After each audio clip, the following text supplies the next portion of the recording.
এইমাত্র অপবিশ্বাস ইতিমধ্যেই নতুন স্টাইলে জামা পরে ফিটনেস দেখিয়ে সাকিবকে তাক লাগিয়ে দিলেন চিত্রনায়িকা অপবিশ্বাস। এরকম লুকো গেটাপে কখনো দেখা যায়নি চিত্রনায়িকা অপবিশ্বাসকে সোশ্যাল মিডিয়ায়।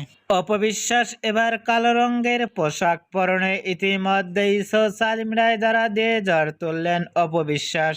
অপবিশ্বাসকে কালো রঙের পোশাকে লুকো গেটআপ দেখে ইতিমধ্যেই সোশ্যাল মিডিয়ায় আলোচনায় ট্রেন্ডিং এ দেখা যাচ্ছে অপবিশ্বাসকে নিয়ে। কালো রঙের পোশাকে লুকো ফিটনেস দেখে ইতিমধ্যেই ভক্ত ও শুভাকাঙ্ক্ষীরা অবাক হয়ে পড়ছেন অপবিশ্বাসকে দেখে। অপুকে এবার নতুন স্টাইলে কালো রঙের জামা পরনে লুক ও ফিটনেস দেখে আপনাদের কেমন লাগলো নিচে কমেন্ট বক্সে জানিয়ে দিন আপনাদের মূল্যবান মতামতটি।